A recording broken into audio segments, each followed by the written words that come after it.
See my eyes don't see the things. Many people no fit understand. I'm cold and shivering. I love this beat. See my eyes don't see the things.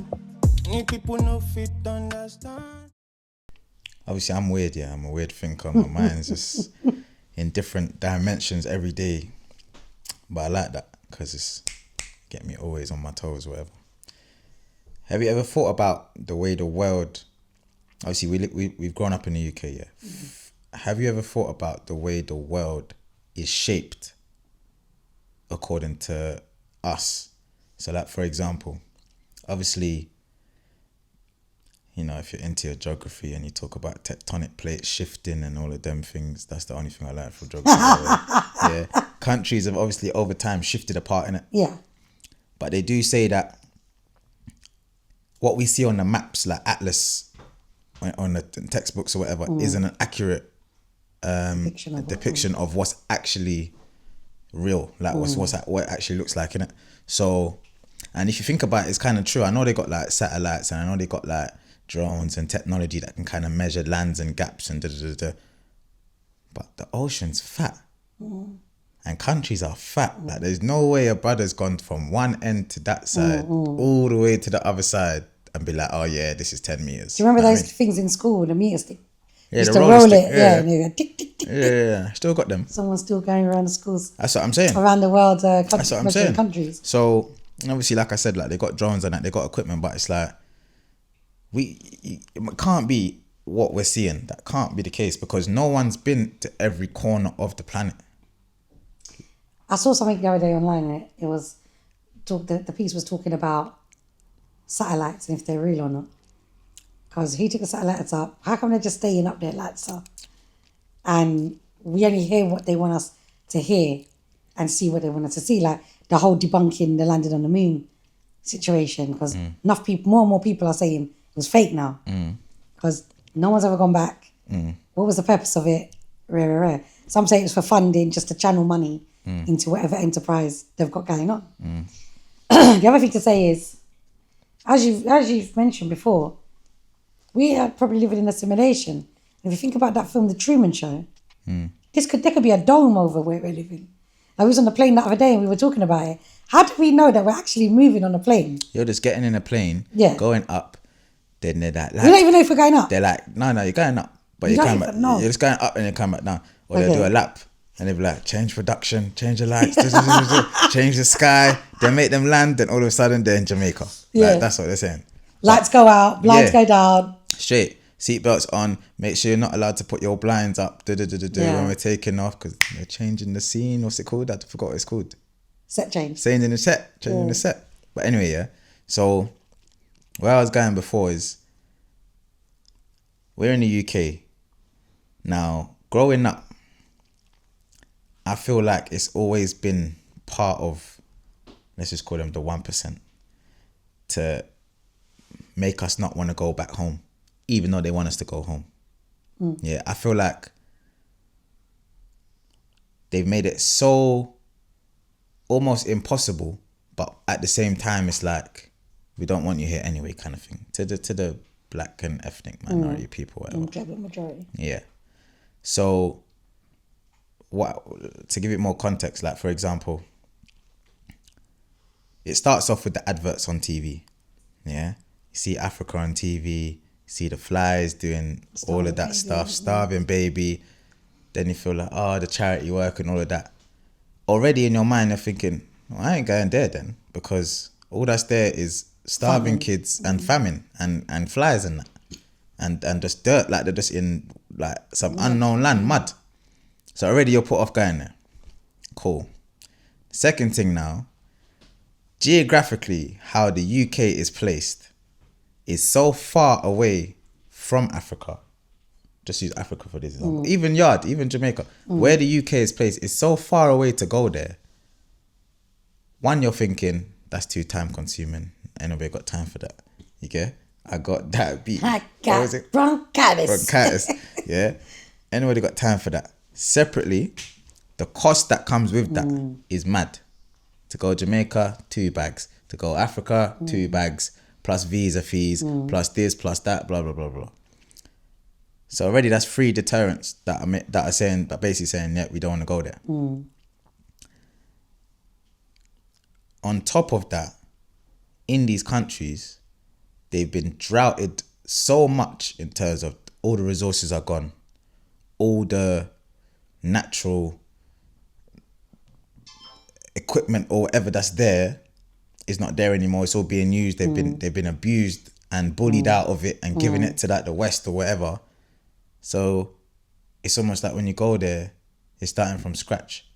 It's not seen as that. Now, this is the difference between, like, I guess, Africa and the Caribbean. The Caribbean's been given that kind of luxury, white sand, blue sea, beach, nice, you want to go there.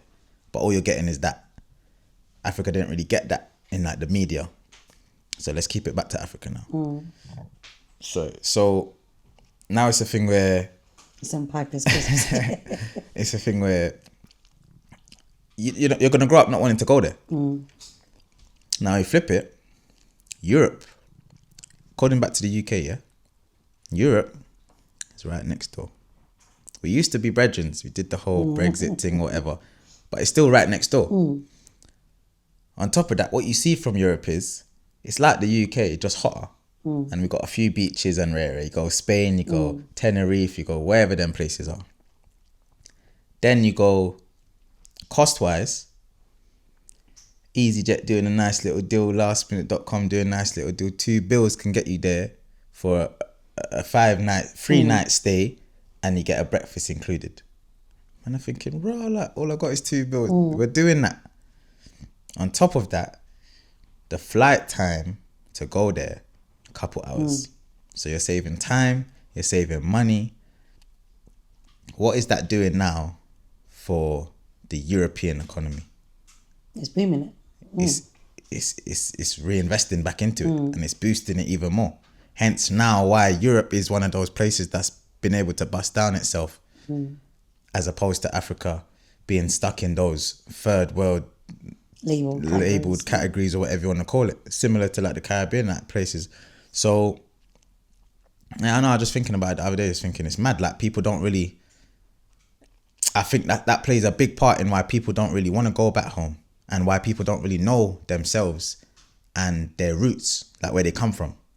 I think just following on from that, you're correct. And what's happened is that a lot of people came to Britain, obviously post World War II, to try and help rebuild, make Britain great again, kind of thing.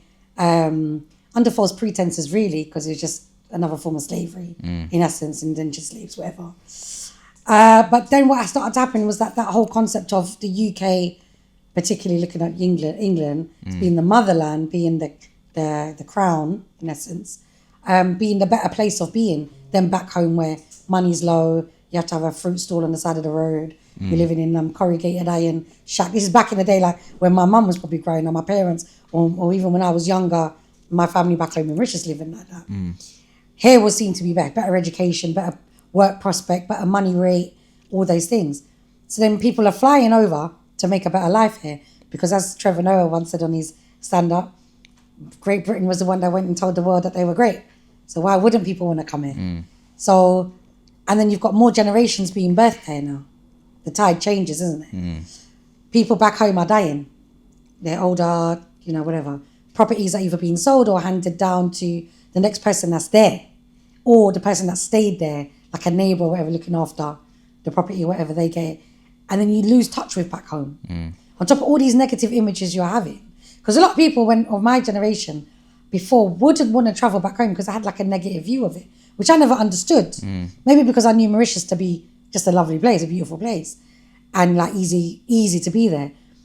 I found that a lot of people, especially people from the Caribbean, didn't want to go back because they maybe were worried about what they were going to face there. Was it going to be like a luxury destination, even though it's billed as that? And with Africa, I know from when I was young, you did not want to admit that you were from Africa. Africans were seen as like bottom of the barrel, like bottom of the ladder. That's all changed now because obviously we're in like a blended community now in London in particular. Like I've said before, London's its own niche. It's its own country in a country. So I think that link to back home has been lost just through migration. And the sort of almost propaganda that is being churned out about other countries, Africa's, still not being developed. But you go places like Ghana and that now, Basta, Rwanda, Kenya. they're thriving. Unfortunately, what's happened is that financially they're still tied to treaties that have been put in place from the colonial times, like especially with France and Britain. So they're still paying money into these countries based on those very old, centuries old contracts, which is part of the problem why now you've got certain leaders in Africa trying to rebel against it and taking out the West. But it's about how do you get people going, to go back, because they're going to be like, oh, Africa, I'm not sure. Like, my country sits in East Africa, in the continent of Africa, but it's on the eastern side, and it's more tropical. It's seen as more tropical, a luxury destination, paradise. Mark Twain said, God made Mauritius and then made heaven in its image. That kind of ideology. Jamaica's the same, like Caribbean, Bahamas, all that. They're, like you said, they've got that Western spin on it because they still fall under the colonies. They still fall under the Commonwealth in essence. Even though you have all these independence days, it's not really independence because you're still bound to these countries.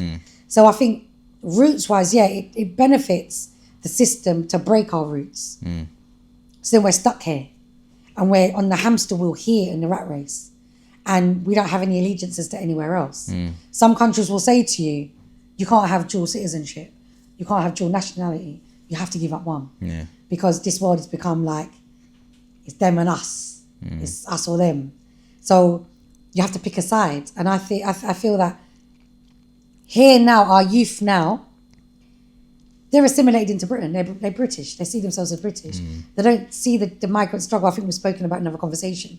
That migrant struggle is important. But then if we go back to London, we've developed our own legacy here. Your third generation here. And your generation who are having children, they've got their children at fourth generation now. 4 generations effectively of people living. This is technically home for them. You've got people who came in the 70s or before, have lived there most of their life. So they see here as home. And going back for them is harder to assimilate because so much time has passed. Things have changed. It's like probably people when they go jail. If they've been in jail a long time or repeatedly, coming out is hard to assimilate because time's changing quick and fast. And then sometimes that puts them back in that cycle of going back in. But I think for roots and building roots, it's starting from scratch because people have lost that. You're lucky if you've got a solid link back home. Lots of people's grandparents and great-grandparents, uncles, aunties have home legacies of homes that were there from before 50s, 60s, 70s. And a lot more people are going back home to build. But even if you think about it, like you said, the cost of travelling back home, the cost of building a home there is increased. So we are effectively stuck in a system that potentially doesn't encourage you to have roots outside of here. Now the Brexit thing has happened, we're not really even allowed to have roots in Europe because a lot of my Spanish peers have said that they've struggled so much now since Brexit, they're contemplating going back.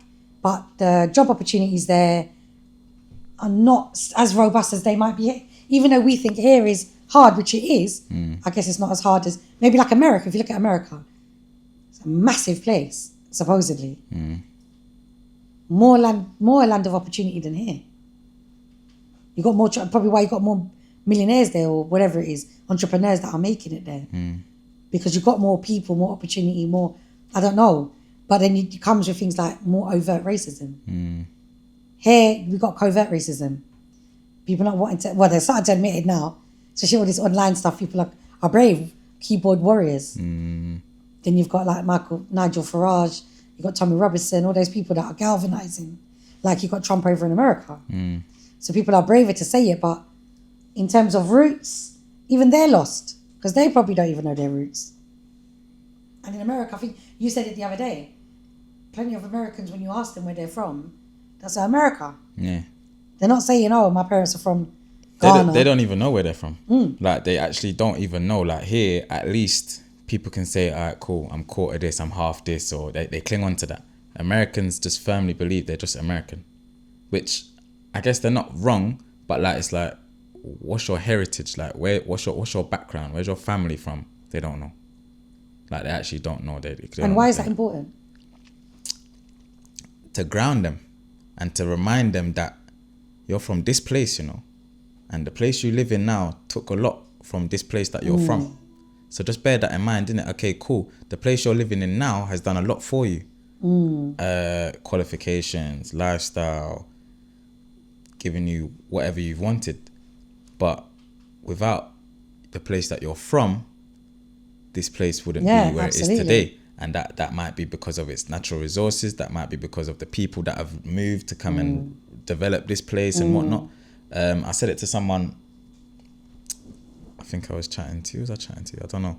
But obviously we're in the Middle East, so it's like, I was saying to them, I watched the video and I was like, rah, they've broken it down neatly. Like, we're the modern day Windrush generation. And the person I was speaking to was like, what do you mean by that? And I was like, well, if you think back in the day, for like the world wars and that, people have come over from the Caribbean and wherever to, obviously, for one, have a better life, but to also rebuild this country and to make it what it is. So it kind of goes hand in hand, and they sold you that whole dream of better life and this and that to kind of get people over here. If you think about the Middle East, they've done that with things like tax-free living. And, you know, as soon as people hear no tax, they're like, straight away I'm over there. Yeah. Because, you get me, taxes is banning people's pockets. And, you know, they add other benefits like housing allowance and healthcare. You can bring your family over. You can bring, we'll pay for all of it. We'll pay for a flight back home. I feel like, hopefully it doesn't happen, but at some point later on down the line, maybe 50 years to come or whatever, there's going to come a time where the UAE are probably, or the Middle East in general is probably going to be like, it's too many of you man here now. You man, like we've used you enough. Now it's time to go, kind of thing. Which, you get me, that's for them to decide, but that's the whole point. It's like people are too used to staying in these modern places or living in these modern places, being identified by these modern places and countries or whatever, the West or whatever, and then it's like you're forgetting your roots. But how do you stay connected with your roots based on what you said about things like airline costs? Like, I looked at a flight the other day to Mauritius at Christmas time. It was nearly $2,000 just for the flight, not even accommodation. Like, who's got $2,000 just lying around? Then you go into debt. Then you can't go. I was talking to someone a couple of years ago, and I must have it really humbled me. I said something like, this is after the pandemic. I think 2022 or 2021, I didn't travel for the year. And I made a flippant comment like, I ain't even been away this whole year. And the person said to me, a whole year? I haven't been away for 13 years. And I thought, what? And in my head, I was like, I felt so bad. But that's not your fault. It's not my fault. And it's not your fault. And it's not it's not your fault that... No, it's just not their fault. Or your fault, sorry. But what I meant to say is, there's always a way. Whether you like to admit or not, there's a way. So, for example, for you, flight to Mauritius, 2 bags. You would normally consider booking that if the price was lower. Now, the 2 bags doesn't mean you can't afford it necessarily. It just means that the things that you know you would have to give up in order to afford that, you don't want to. So the little luxuries, get your nails done, I don't know, go for a meal, shisha, whatever, you're going to have to sacrifice those. Ultimately, if you do sacrifice those costs add up, which then will obviously help pay for. So what I'm trying to say is, if people really wanted to, they would make those sacrifices. But because we're so used to doing our day-to-day things, the sacrifice doesn't feel as worth it. Now, it's different for someone like you that's been to Mauritius before. You've been there multiple times. So it's not like you're alien to what's over there. Now, there's people out there that are alien. I haven't travelled for 13 years, my girl said. She probably not been to her home. Where's she from? Spain. Oh, well, maybe she's been to Spain, maybe she hasn't. But let's say, for example, there's people out there that haven't been to their home country that's in like Africa. And it's like, but you live a decent life here when you want it. The things that you like to do, you just clearly don't put your home country in the same category as those things like buying clothes or doing lifestyle, going clubbing or whatever you want to call it. So I think unless you're like, I don't know, one of those really struggling families with a lot of kids and mouths to feed and council house living, there's a way to get there if you really want it. What do you think about, okay, we're all going back to our roots and whatnot. Could that be seen as divisive? Like deliberately dividing up the world? Should it be integrated? Should it be that? Because what you're saying is going to ground us. I believe in that as well, but what I'm asking is, what's that going to do? Give people more empathy. I feel like, I don't know if you said it the other day, but we're selfish, innit? As humans, we're selfish. And a lot of the time, we're a bit ungrateful as well.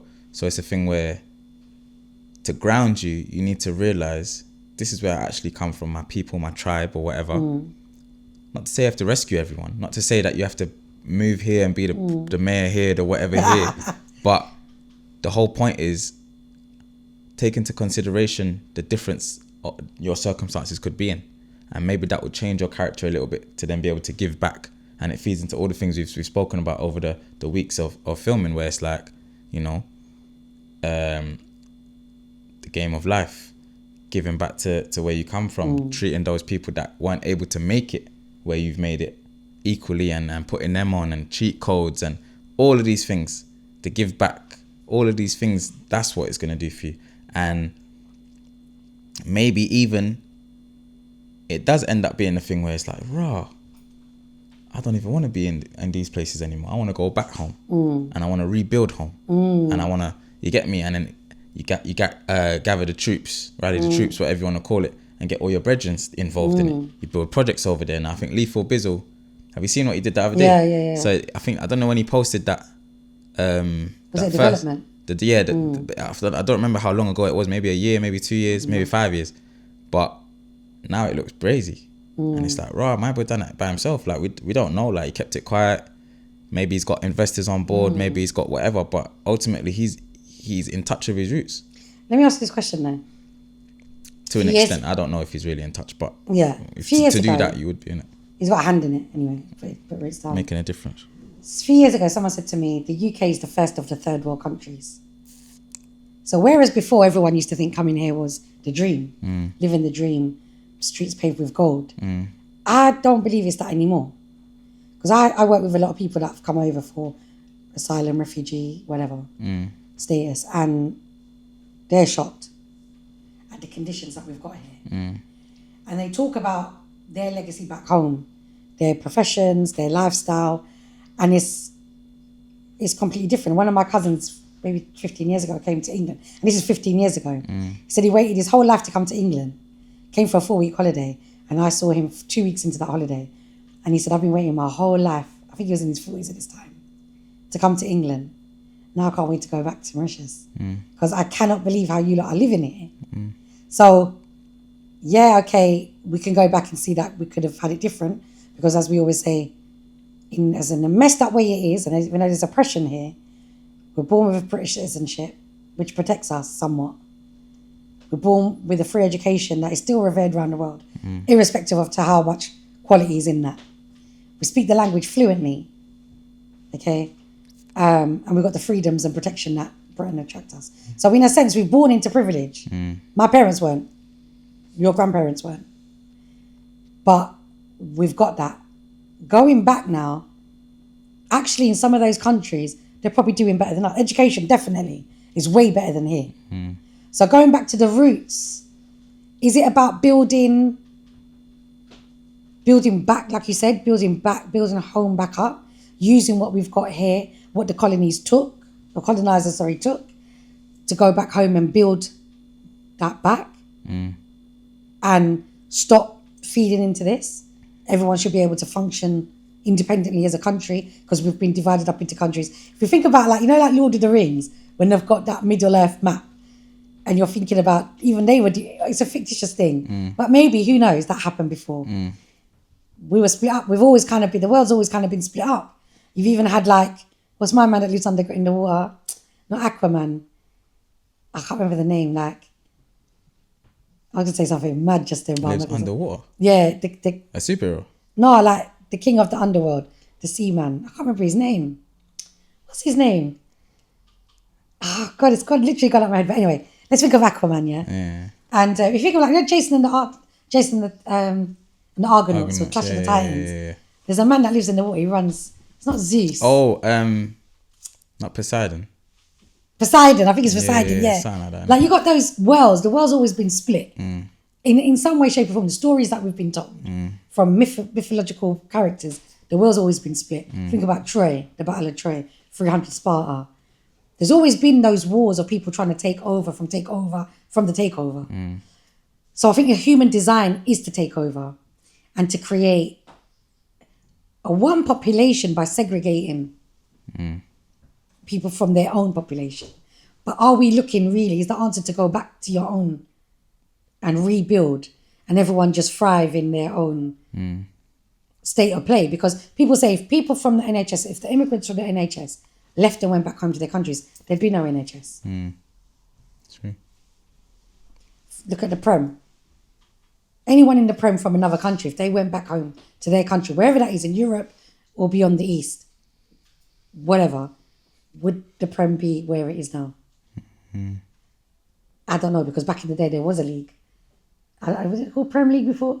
Just the English Football League, I think. English Football League, whatever. So Or championship. maybe, yeah. Something I like can't that. remember what it was called. No, Premiership. I think it was called Premiership, no? I can't even remember, but That was I don't remember. But if you think about that roots, building roots, what is the purpose of having roots? It grounds you, makes you more empathetic. In the great scheme of the world, how's that going to help? My personal view is, we, children of immigrants, need to go back and be in touch with your home countries. Get back to organically your way of life. Doesn't necessarily mean you give up England. But actually, England as a pioneer of colonialism took a lot. We need to be recouping. We need to be building back our countries. Because ultimately, the West, England, America, they're dominating effectively and telling people what they can and can't do. But actually, our own nations can decide for themselves because they were functioning a lot longer before the West came over. I finished reading this book, I don't even reach for it now, of Water and of the Spirit. And it's about a boy that was kidnapped from his African tribe and taken by a Christian missionary. It's all in Africa.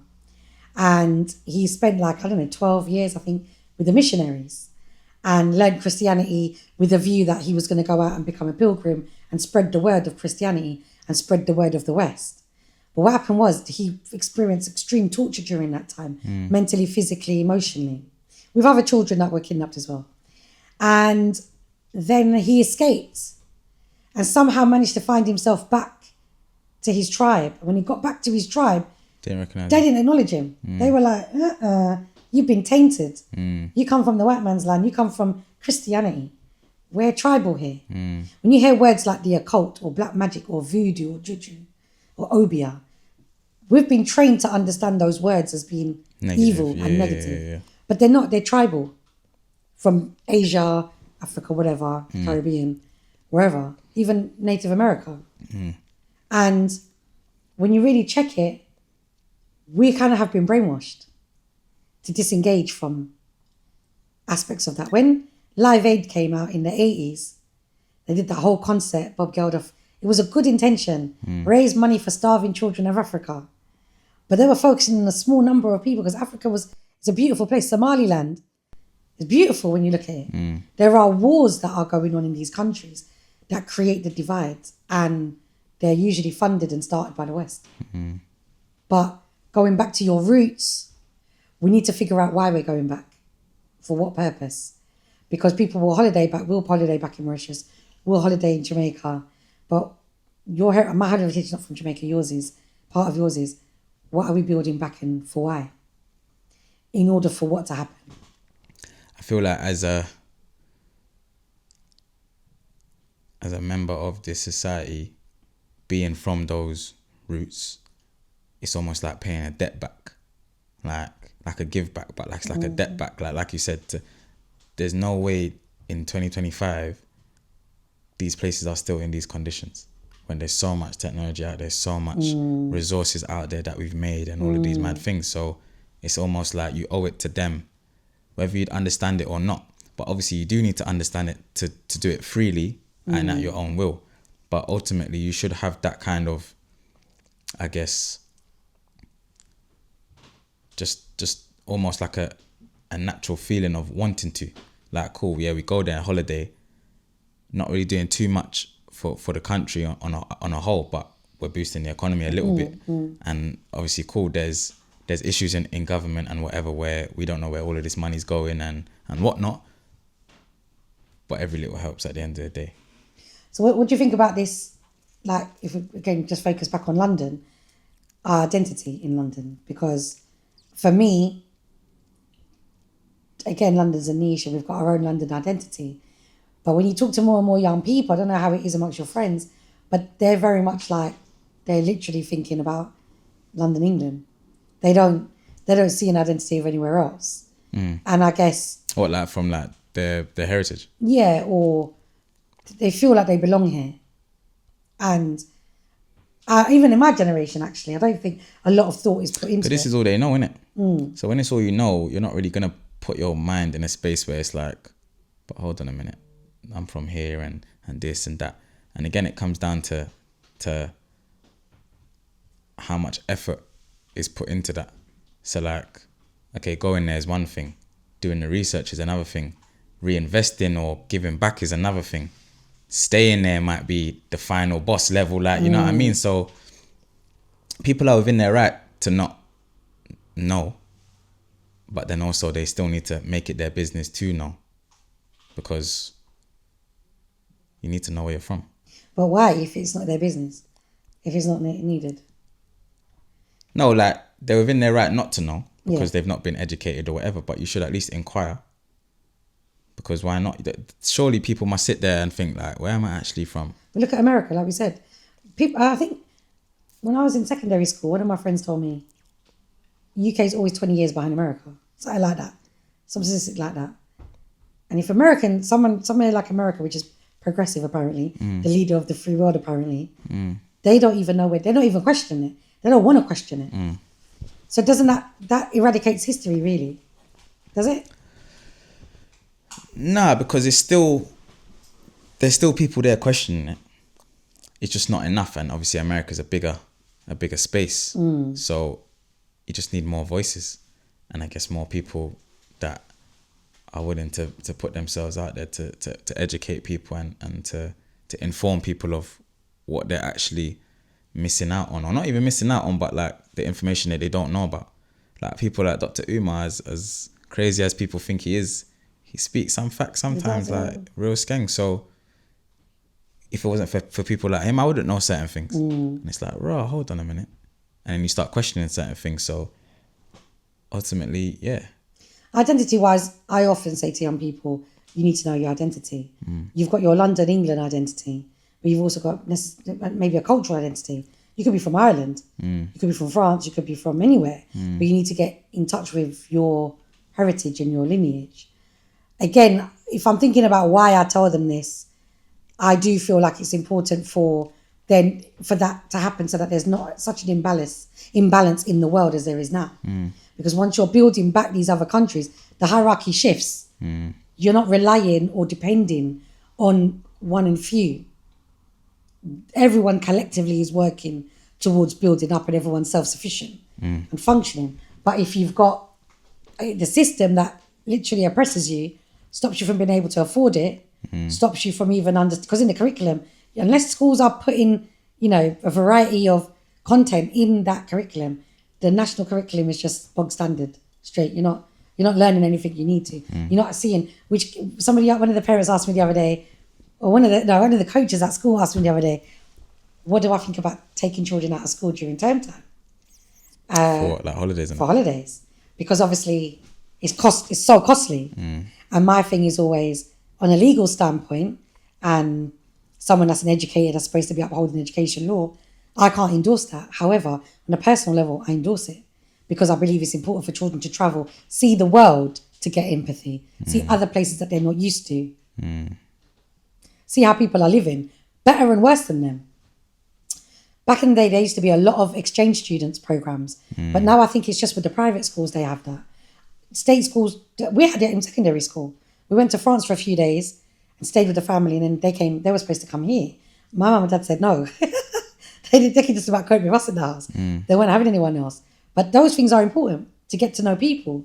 And people would say, again, they might say if you're encouraging people to go back to wherever, it's being divisive.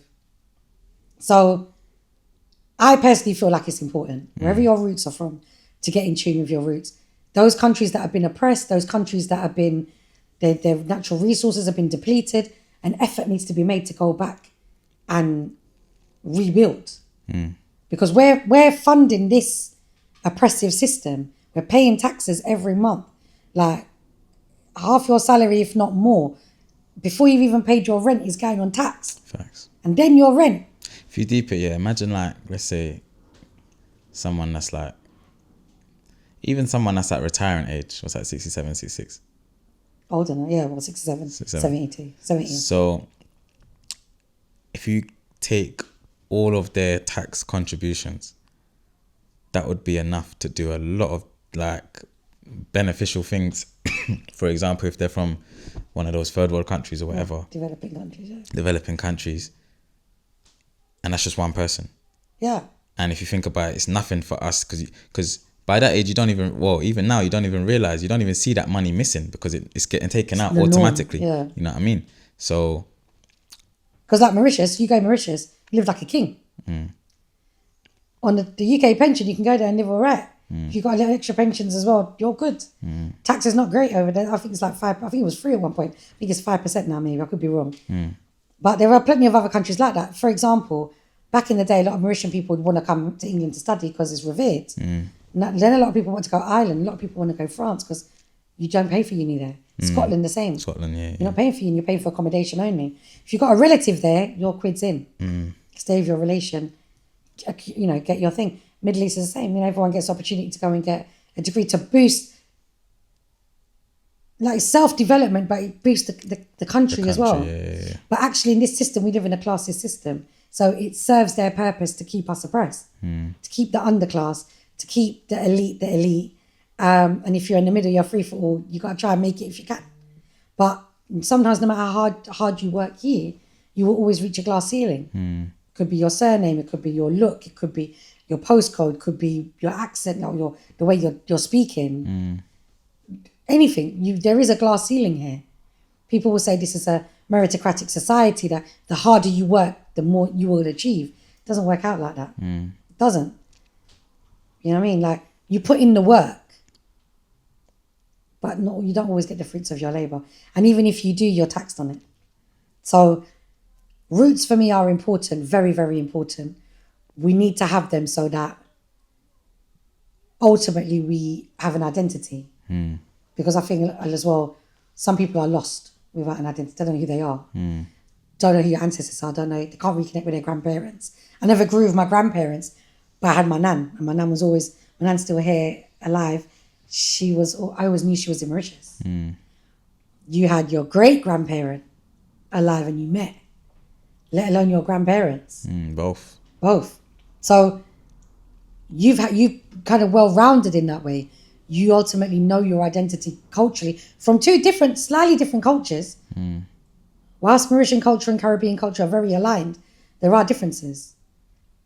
But you've been lucky enough to go to both countries, connect with both your families, and know your place as well as know your place here as a London boy. And now you're living in a completely different continent that none of your family live in, and having to assimilate to that way of life.